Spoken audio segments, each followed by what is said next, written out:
When you come into the world, we take on the identity of those who are more powerful than us. What we're looking for is a kind of person who is looking for meaning. What's the meaning of life? Why am I here? Hi, and welcome to another edition of our Sunday Conversations. I'm Alan Masters. No more beard. I decided to shave. I didn't really like having a beard. It was a lot of work. So I go what's it been, 3 or 4 weeks now since I've done a Sunday talk. And on the way here, God put into my heart these words, or this, I guess it was words.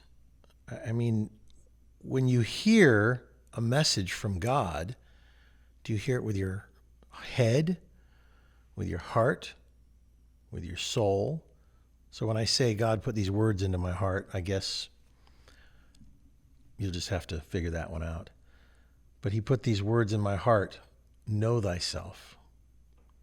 And I thought, well, do I really know myself? And so I Googled, where did those words come from, know thyself? And actually what it means is to, how do I say this? Measure yourself, to be thoughtful with what you say and how you are in your life. And there's a much deeper meaning to the words. That's why when I say he put these words in my heart, it was for me to wonder about. And I think that happens a lot in life where we hear something or we have a feeling or a knowing. As my father would say, the wordless words. I just thought to myself, do I really know who I am? And then I drove quietly, no radio on, just driving along thinking, does anybody really know who they are? Does anybody go through their lives knowing who they are every day? Dare I say, walking with the Lord, or are they just walking blindly through life under the hypnosis of life? You know, I've seen my father throughout my whole lifetime talk about the hypnosis of life. And it's there. It's true. It's playing itself out as we see on the television in front of us right now, every day, all day, day and night. We see this news, which it used to be when we were young, I think, that we were getting the news from reputable sources. But then I look back and I think, well, was it just a little more polished at that time? Was it still the same manipulated, polished version of what's really going on in the world? And I have to think it was. But there was a lot more dignity in the news. There were people that prided themselves in being journalists. Today, people wear media on their shirt to get access to a riot. And they're the rioters. And the media, it buys them a certain amount of, it's like a ticket to enter. The media gets access because they're reporting for the news, if you know what I'm saying. And so you have the fake media now that is actually using that as an entrance to a riot or an event. So fake media, fake science, fake news. I posted something on my personal Facebook page the other day about science.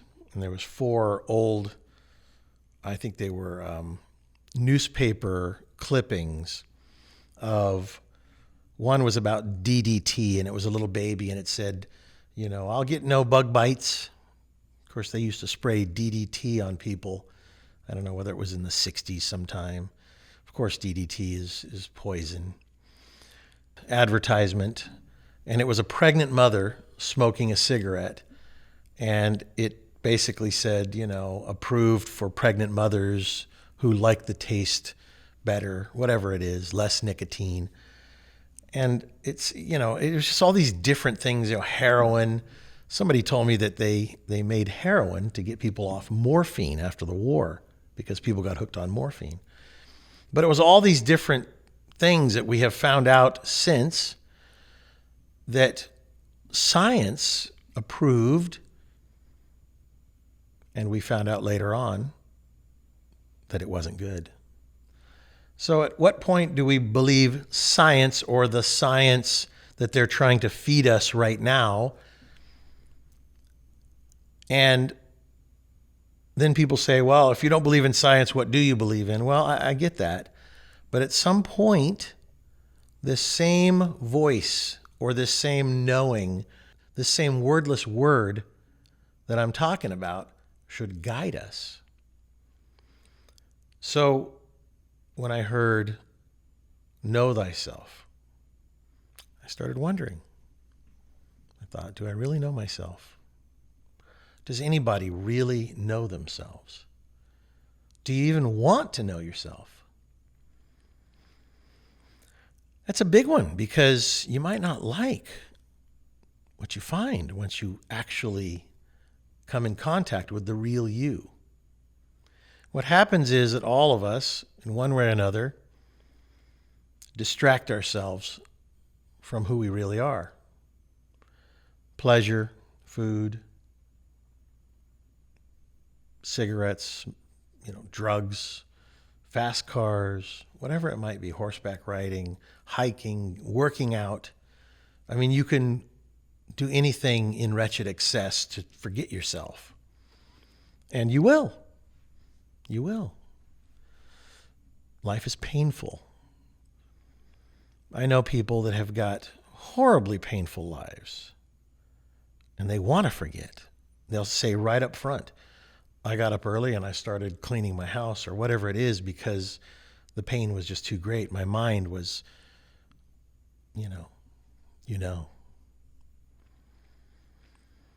So I thought to myself, most of us are walking facades.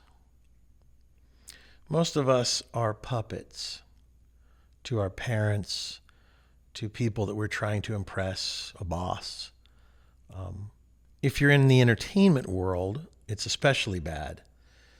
And so you see all these athletes and these celebrities, actresses and actors, and people that live their lives on this high that they get from being a influencer or celebrity. They don't know who they are, and yet they're telling you how to live your life and who to vote for and how to live your life. I mean, I look at some of these characters and I think to myself, it's so sad. It's so sad that our young people are exposed to these celebrity types, and some that are quite a bit older. It's not just the young new celebrities, it's also a lot of the older celebrities. Being a celebrity is a drug. Everybody's holding you up on a pedestal.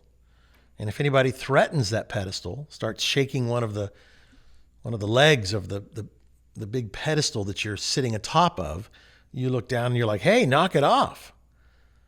And that's what happens in our lives a lot, because our facade is threatened. So I think that where I'm at in my life is I want to know thyself. I want to know myself. But I like how when I looked up know thyself, it really was used in some sort of a play or something that the person that used that saying, know thyself, was saying it to somebody, and they were saying, you better control yourself. You better get control over thyself. Know thyself, because you're making a big fat mistake here. You better be careful. It was kind of like that. I'm going to look into that a little deeper, but I can clearly see that what we think sometimes when somebody says know thyself, it's like, do I really know myself?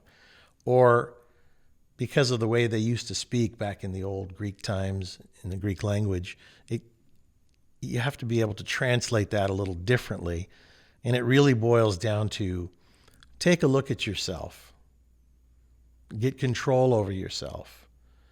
So I do want to know thyself.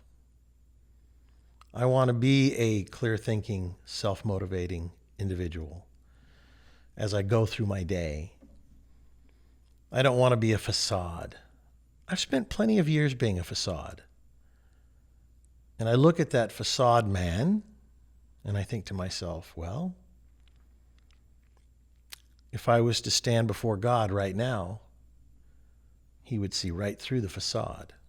Maybe the average person couldn't, but God can. Of course, he can each and every day, but we don't have a relationship with our Creator, so we hide in the shadows of our facade world. But if I was to stand in front of my Creator, I would be ashamed of the facade that I've had for these 60 years now.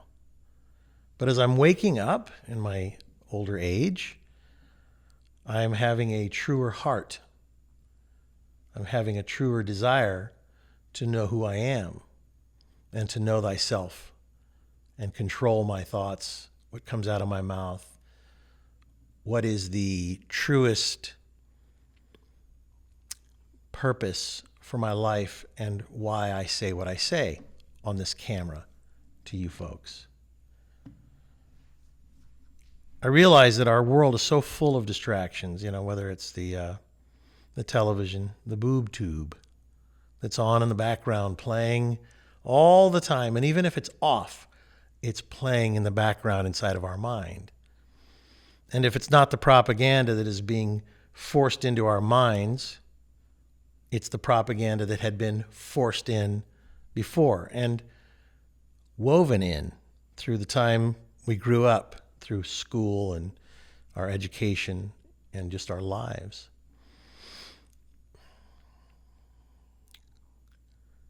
So how do you undo all that? How do you unlearn?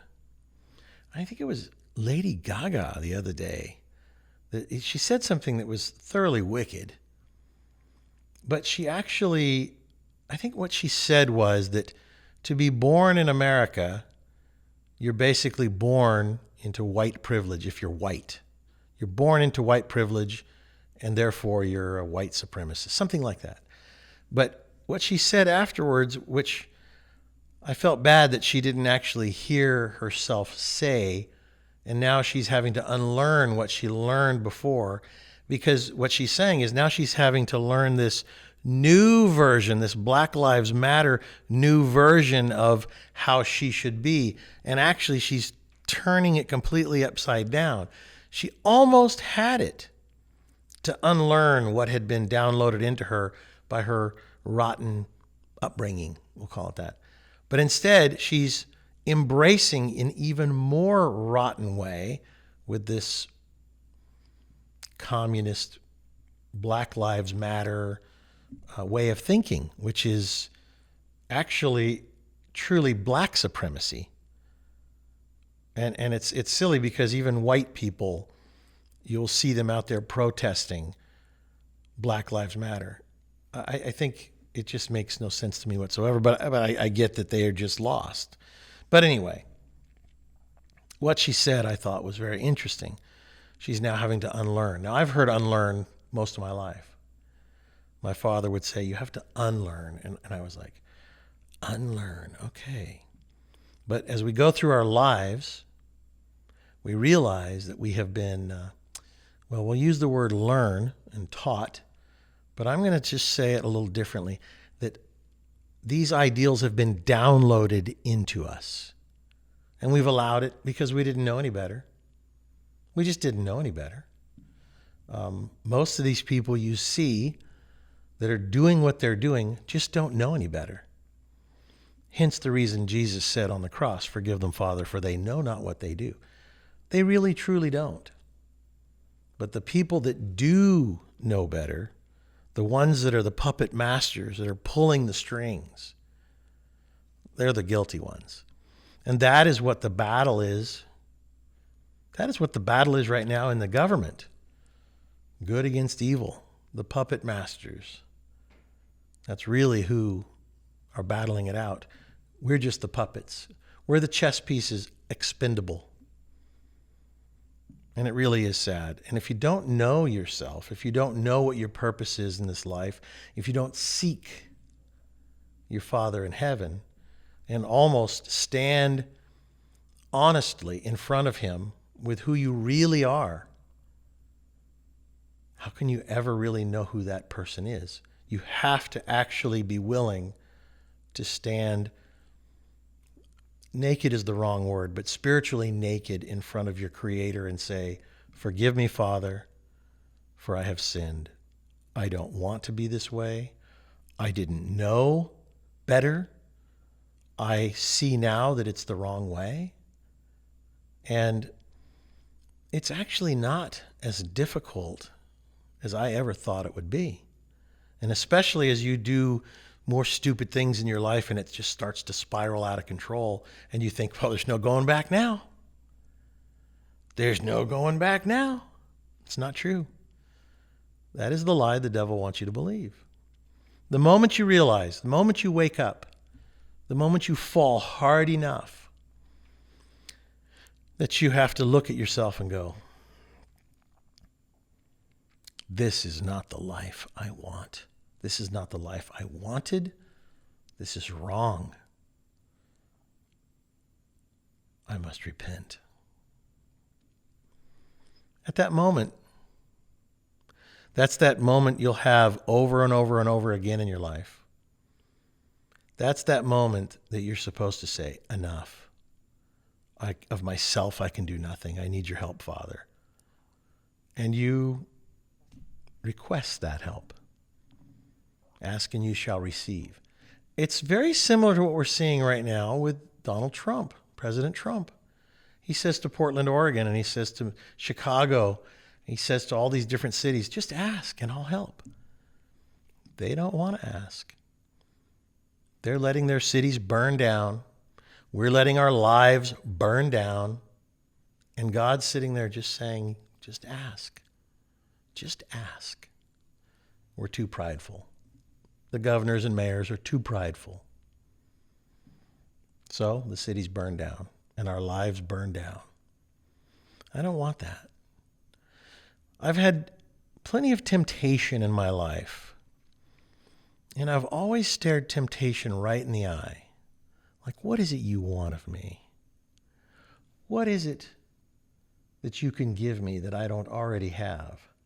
And if you look it right in the eye and you realize that this is temptation that is trying to pull you down from from what you have achieved or where you are, and you look it right in the eye and say, I see you. I see what you're trying to do. The problem is we go, I don't want to see. I don't want to see. I want that. I want that. And you grab for it. You reach for it. That's the mistake. You want what temptation offers. Well, and you get it, don't you? You get it. All too often, we look back at our lives and go, I wanted that woman or I wanted that man, and I got him. And it wasn't the right one. There was no being still. Be still and know that he is God. There was no being still to listen to your Father to give you the answer that you seek, which is this the person I'm going to marry? Is this the person that I'm going to go into business with? Is this the place I'm going to move to? Whatever it is. And sit back and meditate and wait for the answer to come. Patience. Patience is a virtue. I want to be virtuous. But no, we are very 7-Eleven convenience store happy to go in and pay twice as much for a pound of butter, twice as much for a dozen eggs, twice as much for a gallon of milk, because it's convenient. It's the convenience store mentality. We're impatient. We want what we want now. I don't care what it costs. So when you run out of money, when you run out of luck, you wonder, what happened? Well, that's what happened. You've run out of luck. I don't want to live my life on luck. I don't want to gamble my life away. Fortunately, I've had a father, the way many of you folks have been with my father and his teachings for 40, 50 years, some of them 10 years, 2 years, whatever it is. If you've been hearing my father, he's been saying all these same things over and over and over again until he's blue in the face. And now he's really not saying them anymore.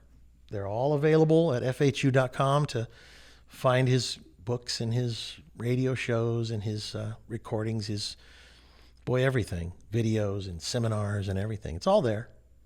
And we're going to make sure that it's easier and more accessible as we continue on with what we're calling the Legacy Project. But if you could see right behind the camera that you're looking through right now, you would see probably, I don't know, there's probably 75 boxes. And then from this camera above there, I would say there's another 75 boxes above stored. And then I would say there's 3 storage containers or I should say storage buildings that are full top to bottom with boxes and recordings and stacks and stacks and stacks of videotapes. So we have an entire lifetime of my father's teaching. But he's written it over and over and over again in the different books that he has. And he says it 1,000 different ways, twisting it just a little bit each time he says it or writes it to where people can hear the message, be still and know. Even the meditation exercise is called that. But we don't know how to be still. Life happens. The flotsam and jetsam floats by and we look at it and all of a sudden it's squirrel. It's just like your dog. When a squirrel runs by, your dog is being obedient to you, and the next thing you know, he's running off and he doesn't listen to a thing you say. Come back, Fido, come back. That dog will run until the squirrel goes up the tree, and then that's where you have to go and retrieve him. And that's us. God retrieves us if he wants to. Sometimes he lets us run off and waits for us to come back. I have friends that have dogs like that. Oh, he'll be back. God knows what he got into while he was gone. But we are like that. We keep running off. I have people that send me letters, and thank you for your letters. Emails, alan@fhu.com. You can send me an email. But they're always saying, I didn't listen to your dad for about 10 years, and then I came back. Some people are, I haven't listened for a couple of years, and all of a sudden I come back and you're there. What a disappointment you are. Sorry. I'm not my father. And I'm all right with that. I imagine I would be disappointed too, but I'm okay with that. My dad's a super dude. He's a Superman, and I love him. And I don't want to try to pretend to be him. It would take me the same life that he lived to be him. I lived a different life. And I'm very fortunate that I didn't have to live his life, because he talks about his life all the time. He spared me having to live the life that he lived. But I haven't been without my problems. I failed in business when I was about 30. Now, that was half a life ago for me.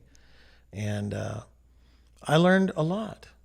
My failures are what I attribute my success to. And I said that to the newspaper about 15 years ago. They said, what do you attribute your success to? I said, my failures. Because without my failures and learning how to deal with them and navigate them with character, with courage, where would I be? I would keep making more, I would keep having more problems. But I don't like having problems. I don't like having failures. I looked at it and I thought to myself, what did I do wrong? Well, I did the same thing that everybody does.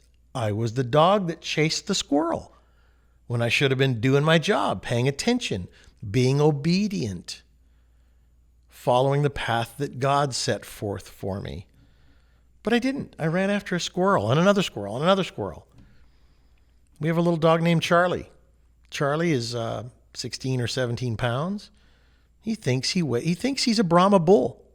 He thinks he weighs 2,000 pounds because the biggest group of dogs will go by. This one guy walks by with 3 German shepherds, and here goes little white snowflake poodle, 17 pounds, like he's a Brahma bull, snorting and making noise and barking. And I think to myself, that's that big pride and that ego of that little poodle, Maltipoo. But it's funny because he runs off. He won't listen to a word. My wife will chase him out, and she'll have her robe and her slippers on, and she's having to run after that dog so he doesn't get eaten by the other dogs. But Charlie kind of knows that his master will protect him. He's right, because she and we will.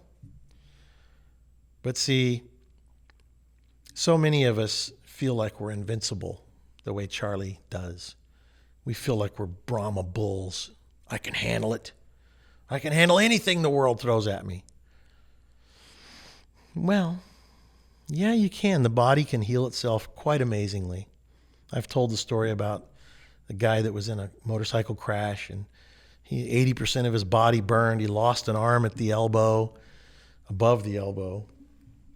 His girlfriend that was on the back, she died. And he thought to himself, well, I must have a purpose for living. And so he started his path, and then a few years later, he started drinking again, and he borrowed one of my cars, and he ran right into a telephone pole. And he put his face through the windshield, and the car caught on fire, and the fireman came in and reached in for the guy, and they grabbed him, and his arm was gone. And they said, oh, his arm is gone.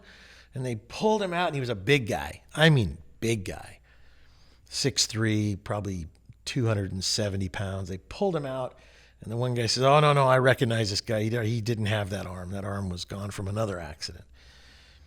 And then afterwards, after he ripped his mouth all the way back, when he went through the windshield, and glass and stitches all over his face. His head was this big around, and stitches all over it. It looked like it was a basketball. It was so big.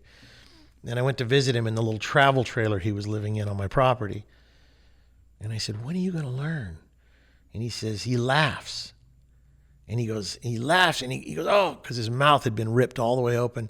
He says to me, he says, God must have some special thing for me to keep me alive.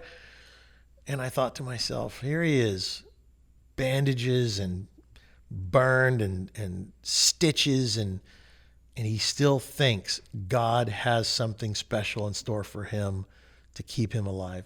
And it's interesting. A lot of us feel that way.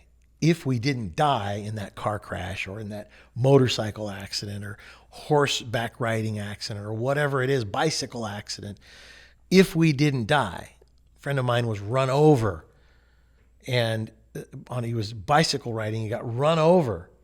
And he said to me, God must have something powerful for me in store for me, because I got run over and I didn't even get hurt. His bike got destroyed, same kind of a thing. Know thyself. Be careful what you say. Be careful. Measure that, because God is listening to you as well. And I said to him, I said, God steps back, just like Donald Trump, the president, is standing back watching Portland burn and Seattle and Minneapolis and all these towns burn. And he's like, all you have to do is ask for my help with sincerity, and I'll come help. But we don't. We're like, I'll take it. I can handle it. I'm strong. I'm tough. God's got something for me, down the road. I don't know what it is, but why am I still alive? Why am I still alive? Why am I still alive? Well, when you get to the other side and God says to you, boy, you had so many chances. You didn't have to lose that leg. You didn't have to lose that girlfriend that was supposed to be your wife, that you were supposed to have children with. You didn't have to have all these things happen if you would have just sincerely asked. But I said to that one friend, I said, God is going to let you tear yourself to pieces, just like President Trump is watching Portland, Oregon burn itself down, and the governor and the mayor sit there and make excuses. What'd that one in Seattle say? Summer of love? Really? Well, God sits by and watches and thinks, when will he or she learn? When will she or he learn that all they have to do is ask, repent? God loves you. Jesus loves you. But you cannot take your disease, your anger, your hate, your spiritual disease to the other side. So until you're ready to get rid of the demons you're sleeping with, and like I've said, as long as you like their company, they're never going to leave. So until you realize that you're going to tear yourself up pretty darn bad, and one day you're going to go, wow, why did I wait so long?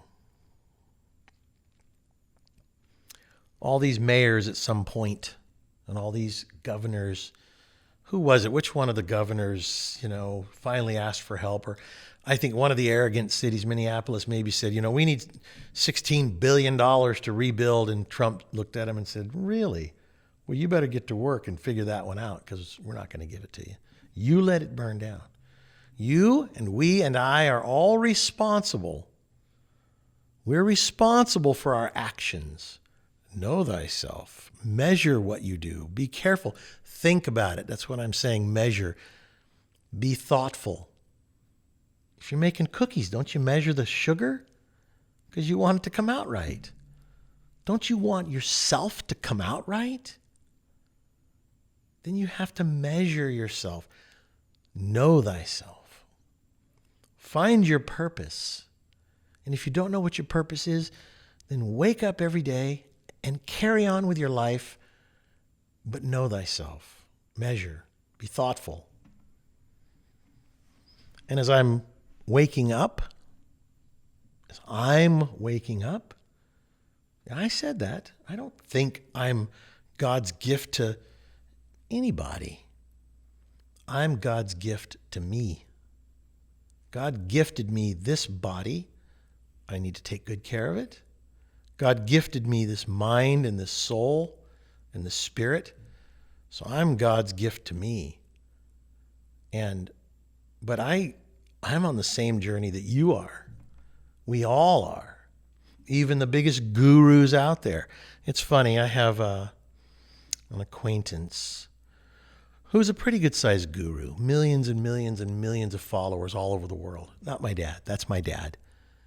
My dad is a guru kind of a guy, you might say, but I have a young friend that people look at him the same way that people looked at my father, as he's just a spiritual, beautiful spiritual being. But what they don't see behind the scenes is that person, once he steps away from his teachings, which are beautiful. I mean, this Bible, the teachings are beautiful. But the pages are getting a little, cracked. And if I turn the pages too fast, it'll just come off in my hand. So this vessel that carries a beautiful message is getting old. But this young man, who is a guru to many, has got his own problems. He's got his own doubts, his own fears. A lot of these people have a guru that coaches them, keeps them going. And I think to myself, isn't that interesting? The more I've been in the world of entrepreneurs and entrepreneur coaches, the more that I see that most of it is a facade. The same kind of a facade that I put on for 60 years of my life. The same facade that you probably put on as you go out your front door. Make sure you have your makeup on and your hair done and the shirt just right. Everything's the watch, the shoes, the car you drive, the house, the facade, making sure that it's all just right, because you got to go out into the world and people have to see you the way you want them to see you and hear You saying smart, intelligent things with your education. Got to have that diploma. Got to go to that college, whatever sorority. It all means nothing in the kingdom of heaven. The choices you make each and every day in the morning before you go out your front door, how you deal with your children, how you deal with your wife or your husband, those are the more important decisions. Those are the more important things that you do that are before the facade meets the world, or what happens behind closed doors. I talked about The Sound of Music the other day on the radio show. So my father did Advice Line. He did a radio show. And for about the last decade, it was called Advice Line. Before that, I don't even remember what it was called. It was How Your Mind Can Keep You Well in a Moment of Truth for many, many years. And they commercialized it a little bit by calling it Advice Line, which was smart because then people would call in. But now we have this show, and it's called Perilous World Radio. And I got that off of the cover of my father's book, The Hypnotic States of Americans. And it's a survival manual for people in a perilous world. And I went, perilous world. It sure is a perilous world. And I just changed the name all of a sudden. But we were doing this radio show, and I talked about The Sound of Music. When was the last time you saw the movie The Sound of Music? Do yourself a favor and watch that movie. I was watching it. My grandson was there. My wife was over there. My daughter was sitting over here. A few people. And I'm watching this movie. And it's because all of the singing and everything was cute. And our little 2.5-year-old grandson loves it. Loves the singing. Loves all of the kids dancing. It was just really a cute movie. But then when it got to the point where the father was blowing the whistle for his kids, and they would come in and they would all kind of march, and it was funny to me because I've always whistled for my kids. I got to the point where, my kids knew my whistle. And so I watched Gail Von Trapp blow a different type of whistle for each one of the kids, a different sound out of the same whistle by moving his finger on the whistle. And I didn't do that with my kids, but when you have 4 kids and they're off playing and doing things and you want to get their attention and you blow this whistle, like that, they would all look and I'd go, come on, let's go. But it was familiar to me that I got to the point where my kids knew my whistle. And then I have a lady that is, I'm doing some work with right now. And one day she was across the parking lot and I whistled. And she goes, "I'm not your dog. Don't whistle at me." I started laughing. And I said, "I just wanted to get your attention." I said, "I'm sorry." But a couple days later, she says to me, she goes, "And don't you whistle at me. Don't you whistle. I'm not your dog. You whistle at a dog." And I thought to myself, that's funny. Put that with the Von Trapp family from Sound of Music.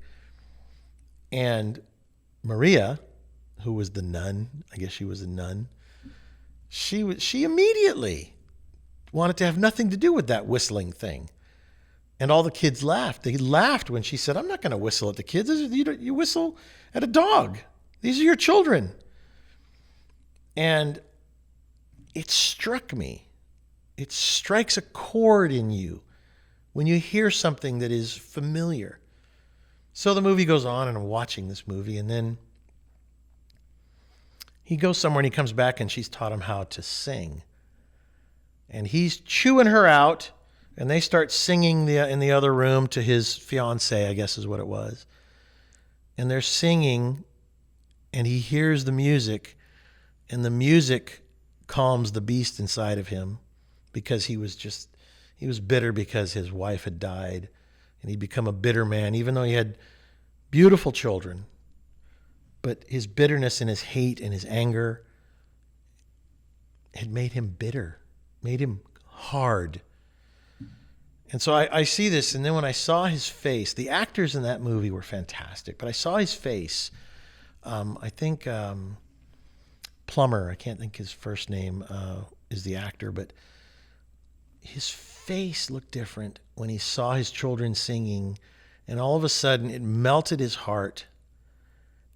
And I saw something there, and he told Maria, he said, no, thank you for what she had done. So we have to get to that place in our lives where something, whether it's a movie, whether it's a scripture from the Bible, whether it's somebody talking on the radio like my father has for all these half a century plus, something melts that thing inside of us that's holding us bitter, holding us hateful, holding us angry.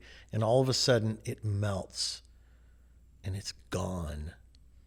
And that right there happened to me when I saw him fall back in love with his children. He had forgotten himself. He had forgotten to love his children. They became little robots. Beep! Whatever it was, blowing the whistle, and then they would get in order and get in line. And he had forgotten himself. I think we all forget ourselves. We forget who we are. We forget what our job is in this world, whether it's a husband, a father, a brother, a sister. We get so bitter, so angry, so hateful that we build our lives on the foundation of this anger and hate, bitterness. And that's what you see playing out in this world today. The children of Gail Von Trapp, that their father never found himself and returned to the good, loving father he was supposed to be, and just stayed that bitter person. And then he raised bitter children.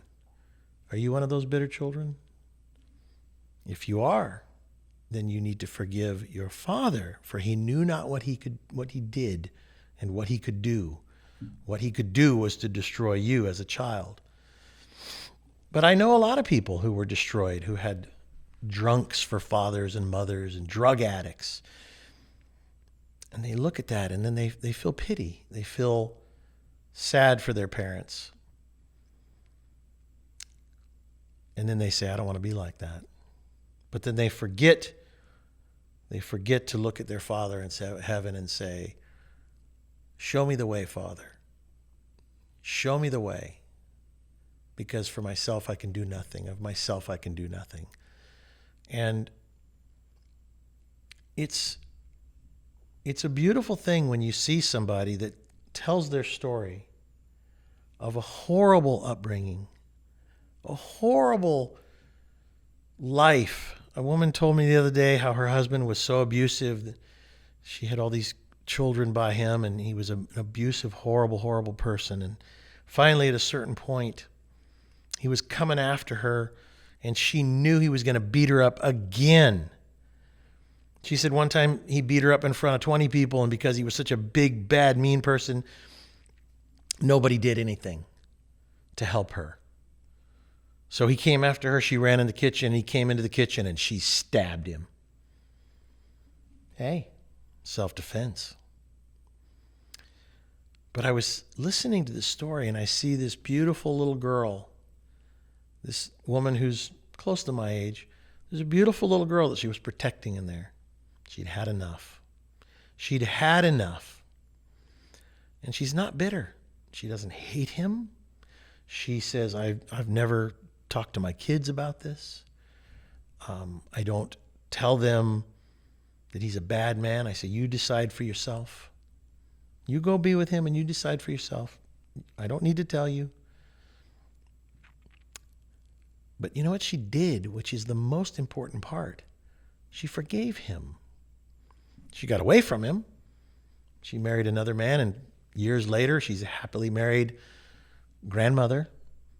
But the stories that we carry of our lives, the stories that so many people have that I hear all the time, they could be bitter. They could be bitter, hateful, angry rioters like you see out on the street. There's many of them. But forgiveness compassion and understanding of what, forgive them, Father, for they know not what they do. Jesus, they were killing him.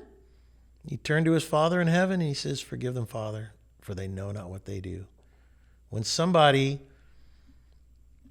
is wrong to you, is cruel to you, you have a choice to make. You either just take it and realize they don't mean that, they don't know what they're doing. Even if they do mean it, forgive it and realize that you have a choice to either be mature about the situation and say, this isn't right. We can't have a relationship like this. Or you get angry and fight. So if you have to defend yourself, it's another story. But so I have heard my dad, how many times? 4-letter word. How many times have you guys heard my dad say the 4-letter word, calm? Yeah, you thought I meant the F word. No, calm. If you can just stay calm when all about you are losing their heads and blame it on you, Rudyard Kipling's poem, If you can do that one little thing, remain calm when everybody else is going crazy, even if they're blaming it on you, then you have the edge. And if you can forgive them and say to your Father in heaven, show me what to do, Father. And if you have that kind of a heart where you want to do the right thing by your brother or sister, because we're all God's children, then the world changes. You actually are walking in a different world, because otherwise you walk in fear, anger, hate, resentment, judgment. You don't know yourself. You know what the world has downloaded into you, and you're just another one of the puppets. Or you can be a change agent, and you can help others, because they'll look at you and say, what's different about you? What's different about you? There's something different. You hear like-minded. I want to be around like-minded people. There's something in you that it resonates with. There's something you hear, whether it's in the Bible or whether it's from a movie you watch. For me, The Sound of Music. There's many movies that I love. The Ten Commandments and Braveheart, Passion of the Christ. You watch these certain movies and some of these amazing cinematographers back in the day that, oh, by the way, didn't go to school. A friend of mine made this point. It was fantastic. Most of the best movies in the history of the world were made when there was no film school. It was somebody that had come out of the army that, decided to go into this trade and became passionate about it. Or even look at Steven Spielberg, who's a nutcase, but he didn't go to school to learn how to do this. He just started doing it. And you're compelled from inside to do what you love, that you're passionate about, because you have a job, a story to tell that touches someone. I think the best, most interesting movie of the modern day would be maybe The Matrix, which was amazing, and Avatar. I mean, there's some amazing movies that will deliver tiny little messages. Even if you look back to one of the first Star Wars, there was lots of interesting little pieces about the Force be with you, and a lot of interesting messages in there. But whatever it is that melts that cold heart, that hardened heart of yours, of mine, of ours, when you have that aha moment, embrace it, because it may not come around again for a while. That's the door opening for you to step out of the way you have been. Had Gail Von Trapp not embraced loving his children and recognizing that he'd made a mistake, then he would have been a German and gone to war, right? He was supposed to go, if you remember the movie. But because of that, he escaped with his family. And he married the girl he was supposed to marry. See, he was already engaged to that other woman. So, yeah, life has an interesting roads and twists and turns in the journey. And each one of us is on our own individual journey. But when that door opens for you, that day you better embrace it and walk through. And don't fear the unknown. Realize that God has got your back. Well, I do these talks with a tiny bit of reluctancy because I want to know myself. I want to make sure that I deliver some kind of a message that is helpful. And each and every time I think, what am I going to talk about? What am I going to talk about? There's so many things you can talk about. But God always puts a little something in my heart. I want to know myself better. I want to be a more measured man with how I deliver my messages, whether it's to my business, to somebody that I don't even know on the street, or you here for the Sunday conversation. But I watch people in this world. There's no measuring going on. There's no thoughtfulness going on. It just comes right out of their mouth without a care in the world. We should care. We should be thoughtful. I love it when I see somebody who's thoughtful enough to choose the right words. I'm not educated. I don't even have a high school diploma. I quit school and I started working. I'm kind of glad because my life has been an absolute blast. And what's the best part about where I'm at in my life is I don't have regrets. The good, the bad, and the ugly. Fortunately, I made a lot of right choices, maybe one more than wrong. So I'm 51-49. Thank God. Thank you, God. But I'm waking up. Finally. I've always wondered, when am I going to wake up? When am I going to be able to have these little knowings? When? Well, thank you, God. I think it's finally happening.